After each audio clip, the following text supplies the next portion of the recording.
All right, we are live and we are reading Heroes in Crisis, number 5 of 9, which is kind of an odd number for a miniseries, but we're good with that. So we open the book up with Tom King's favorite storytelling device, the 3x3 grid panel. And that's been used a lot in Heroes in Crisis here for these interview segments that are never kept, but were recorded anyway. So somebody recorded them. And we've got Booster Gold giving, I guess, a confession that he gave before he gave the one we saw last time where he ended up talking to himself and everybody died. And it all relates back to the alternate timeline he created when he tried to give Batman a present, and things kind of went screwy. Green Lantern committed suicide. Batman killed himself in front of Booster. It was a really messed up universe. It ought to make Barry Allen feel good about Flashpoint because it's way less messed up than that. But we've got Booster is broken out of prison, or holding. The JLA was holding him for questioning because he's one of the two main suspects in the massacre at Sanctuary. And Blue Beetle got him out, and I guess Blue Beetle has a really dilapidated safe house where they can sit on a rumpled old couch together with peeling wallpaper. It's so peeled that you can see the slat boards behind it. It's got this old 1970s clock on the wall, a tube television with rabbit ear antennas, which won't get anything because we got rid of all our analog signals about 7-8 years ago, and everything's digital. So this TV's got nothing. There's no VCR on top, so they're not watching a tape. They're just kicking back, eating pizza, drinking beer. It looks like they have tornadoes or what are those little chips that are triangular shaped with the hollow thing in them, and you stick your fingers in them and act like a witch. They got those. Bugles. They've got bugles spilled all over the floor. And they're just kind of sitting there, chilling, watching the tube. And Booster comes up with a plan. And his plan is to basically say, well, hey, the Flash has all the evidence. So we'll go to his lab, knock him out, steal the evidence, and solve the case.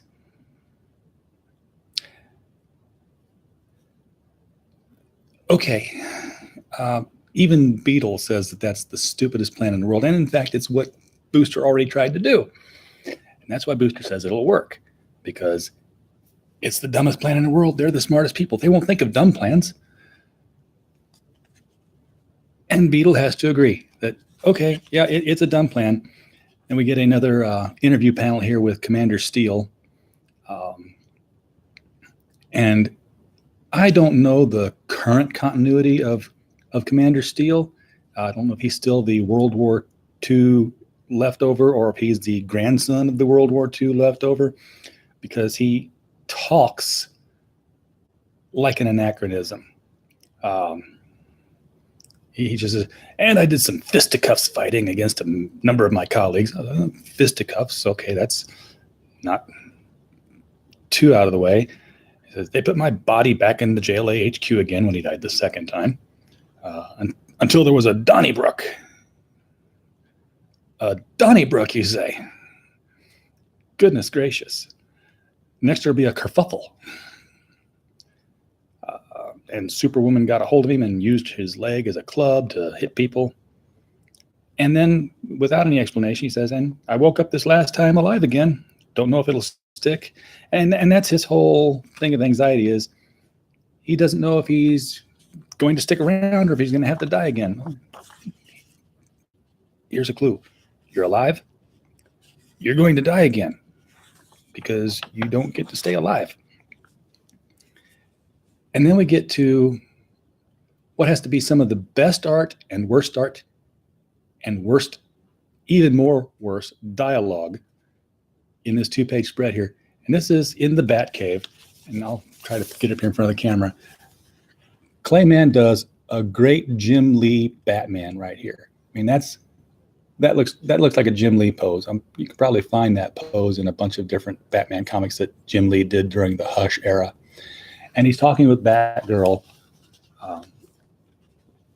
because he's just examined Skeets. Okay, so Batman with the Bat computer and all the Krays and the Kray computers, not Krays, comes back and says he's been checked, and Skeets like, he checked me. So he's been interrogated. And Batgirl says, I figured, but I already put together this whole system back at my place. It's a new way to reconfigure 24th century algorithms. Got it configured at my place. And if I could just get a second with Skeets at my place on this rig, we may find maybe he doesn't even know that he knows something he knows that might help find Booster. Now, Batman's quiet for a second. And I hope and pray to God it's because he's sitting there with an unseen thought balloon that says, okay, that's not suspicious at all. Because, she has this 24th century algorithm back at her place. In case you didn't know where it was, it's at her place. Presumably locked in that closet behind the bathtub that you can't open the door to. Oh, you've seen it. And Skeets is worried that it will hurt. And Batman's fine, like, fine, take him. Contact me if something was missed. Well, we don't know what she's going to find, but we know she finds something. Meanwhile, Superman is at home with Lois, and they're in the bedroom again, because that's where we see them whenever we're in this comic book. And he's up writing a speech. He's got to give a speech to the public about this whole sanctuary thing because, oh my God, there was a place where superheroes could go to, talk about their problems. They see therapists. And I guess that's supposed to be the scariest part of this, not the fact that they were all killed, but the fact that they get help. Because that's all his speech ends up being about. We see Solstice giving her interview. It's another 9-panel grid, and she's changing from this black ebony figure to her human form, but apparently she can't hold it, and that's her whole issue is that, she's angry about it. And then we're at the playground with Batgirl and Skeets. And Skeets is like, this is your place. It looks a lot like a merry-go-round and a slide and some monkey bars. And he says, not seeing a system here that can interrogate him or check him out. And Batgirl is trying to be a better Batman than Batman. Because, she's asking him questions. He's like, I told you, I don't know where Booster is. Yeah, that's what you told Batman. I told him, yes, he was very forceful. And he ran a number of scans on my system, and his Bat computer is, I bet it is. But the thing about Batman is, he's so good. I'm sorry, have you met Batman? Batgirl's like, so no matter what he said or where he looked, you knew, however you denied it or hid it, you'd come out all right. Attention Underworld. Don't tell Batman anything because he's not going to kill you. You'll be all right. He's a good guy. Congratulations, Babs. You've just undermined 75 years of Batman history. So what Babs has in mind is no system. She has a Harley. And Harley's giving one of her silly little nursery rhymes, and she's got her baseball bat out, and she is going to beat the information out of a robot. Baseball bat? Well, not baseball bat. No, she's got her giant, hard to heft sledgehammer here. That's what she's got. She's going to beat information out of Skeets. I'm sorry, Tom. I'm committed the crime of thumping my computer on the side, and it doesn't get the message. We've all done it. That's not going to work. But good luck with it. Oh, and then Booster crashes through the window at Barry's lab, because Barry, the CSI guy for the police, when he's doing CSI work for the police, where he works as Barry Allen at his place, he wears his Flash costume when he does this, because, you know, no one's going to walk in and see Barry Allen's work being done by the fastest man alive. And Booster crashes in through the window. And Barry very quickly punches him out and knocks him down and tells him, don't move. And Booster's like, I won't if you won't. What? And then Booster moves and zaps him with electricity and is surprised that it worked. And so are we all. And Barry is down for the count, and they steal the evidence. And then we get another 9-panel grid. Now, this guy here is Crusader. You've never seen him if you weren't alive reading comic books in the 80s, because he only ever appeared in, I want to say, 2 comic books. And this was back when the New Teen Titans were really hot. This was the Marv. He's a Marvel. The Marv Wolfman, George Perez era of the New Teen Titans, when everybody was reading it, and the President's Commission Against Drugs decided to use that as a vehicle to send out Nancy Reagan's anti-drug awareness message. So he was the anti-drug hero. That was his whole thing. Don't do drugs. He was Robin in a different costume with no Batman. So what are we going to do with him to make him need sanctuary? Well, guess what? He was using drugs. He was another Speedy. So he was taking the drugs while telling people not to do drugs, and he just kind of feels like a hypocrite about that. And he should.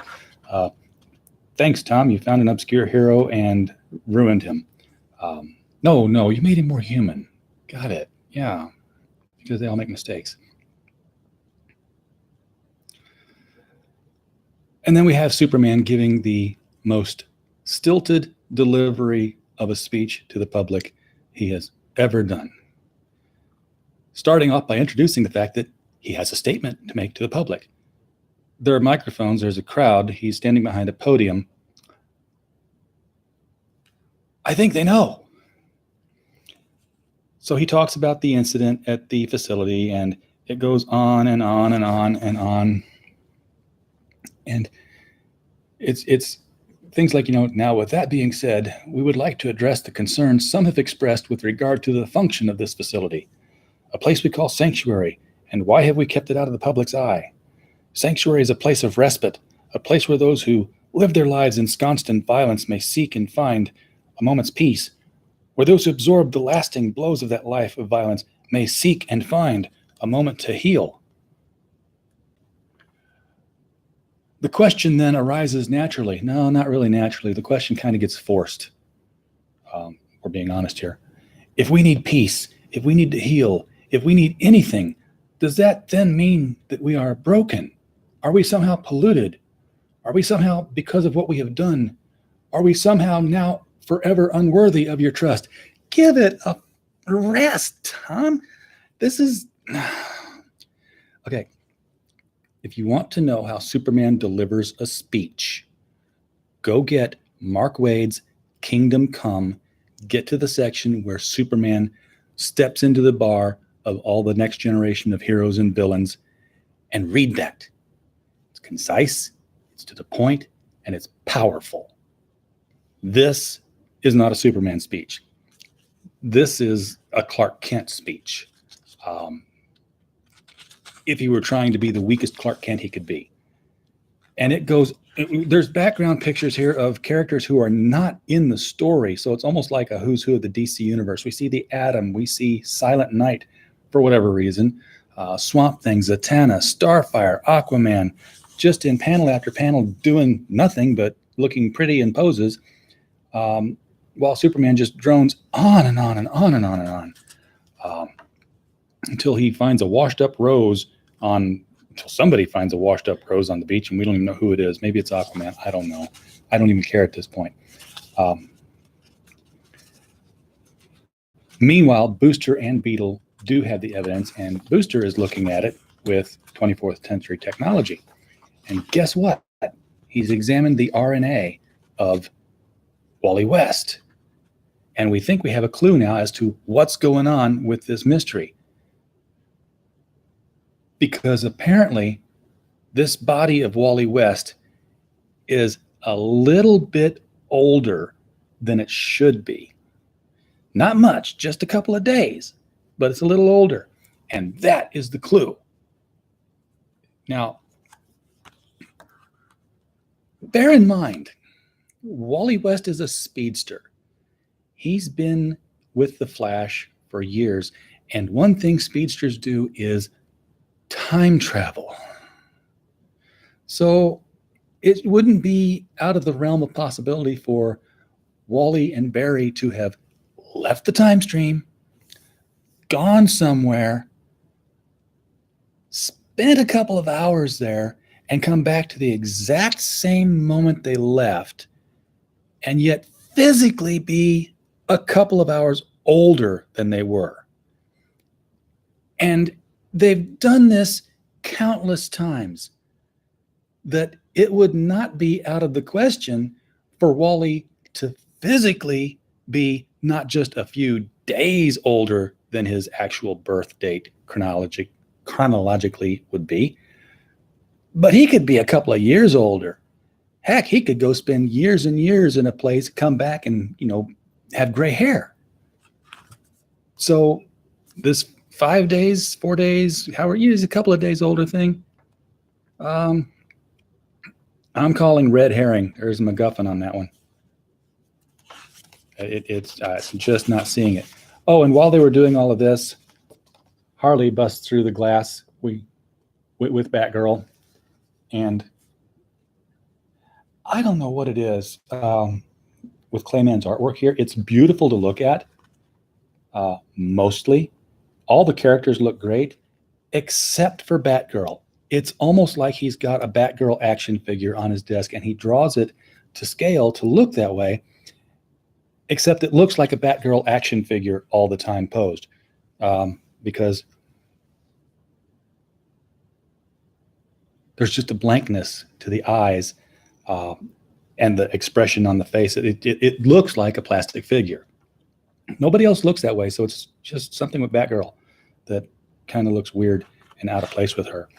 And we end with another Harley 9 panel 3x3 interview process.